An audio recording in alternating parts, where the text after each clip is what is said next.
English medium শিক্ষা প্রতিষ্ঠানগুলোতে moral দিকগুলো এটা এতটাই দুর্বল হয় যে বেশিরভাগ, আমি সবগুলো কথা বলছি না, অনেক ইংলিশ মিডিয়াম স্কুল আছে যেগুলোতে মোরাল দিকগুলোকে বেশ গুরুত্বের সাথে তারা পরিপালন করার চেষ্টা করেন। বাকি বেশিরভাগ শিক্ষা প্রতিষ্ঠানগুলো, অবশ্য ইংলিশ মিডিয়াম শুধু কেন বলছি, অন্য জেনারেল শিক্ষা প্রতিষ্ঠানগুলোতেও আজকাল নীতি নৈতিকতার দিকগুলো এবং ধর্মীয় শিক্ষা এটার ঘাটতির ফলশ্রুতিতে আমাদের নৈতিক অবক্ষয় চরমে পৌঁছেছে। আমরা পশ্চিমাদের অন্ধ অনুসরণ করতে করতে করতে তাদের ধ্বংসের গহ্বরে আমরাও নিমজ্জিত হয়ে যাচ্ছি। তাদের পরিবার ব্যবস্থাপনা ভেঙে পড়েছে। বাবা মা সন্তান সন্ততি কারোর মধ্যে সেরকম বোঝাপড়া, সেরকম বন্ডিং নেই যেটা আমাদের সমাজে আছে।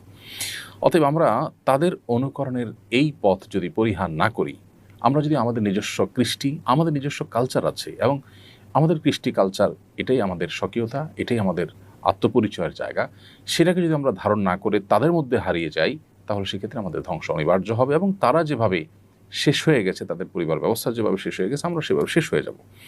এই জায়গাটাতে আমাদের বিশেষভাবে অ্যাড্রেস করা দরকার বলে আমি মনে করি। এই ঘটনা আমাদের সেই বিষয়টাকে আবারও স্মরণ করিয়ে দেয়।